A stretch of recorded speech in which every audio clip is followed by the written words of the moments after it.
పెరుగు వాటర్ కలిపేద్దాము.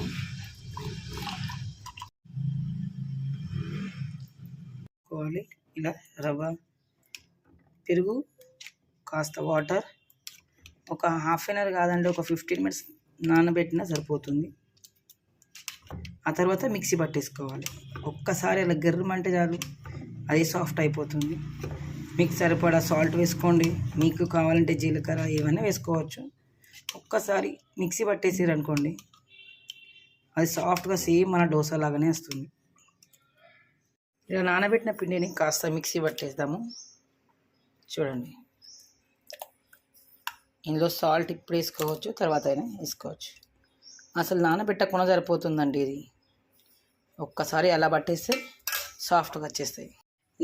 నేనైతే ఇందులో కాస్త జీరా వేస్తాను టేస్ట్ కోసం. లిడ్ ఒక్కసారి అంతే, ఒక్క రౌండ్ అట్లా పట్టేసి తీసేయాలి. ఇలా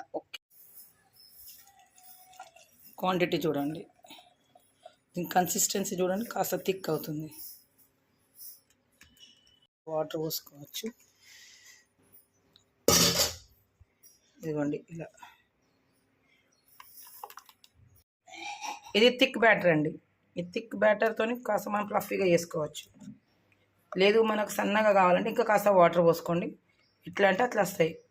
వేడెక్కాక కాస్త ఆయిల్ స్ప్రెడ్ చేసుకోండి.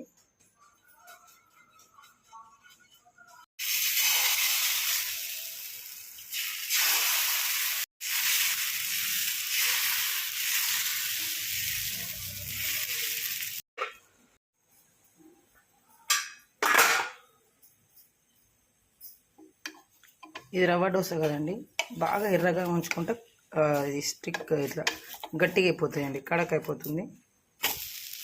ఇది చూడండి, బ్యాక్ సైడ్ అయితే ఎర్రబడ్డది, మనకు పైకి అలా వైట్గా కనిపిస్తుంది. లాస్ట్ వీడియోలో మీకు అలా అనిపించింది.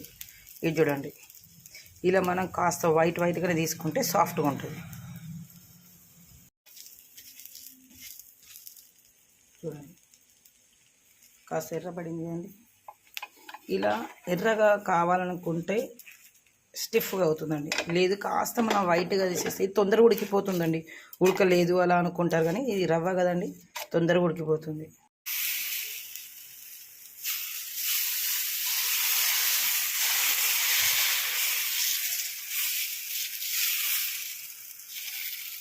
సేమ్ మన మినపప్పు దోశలాగానే ఉంటుందండి, బియ్యం దోశలాగా.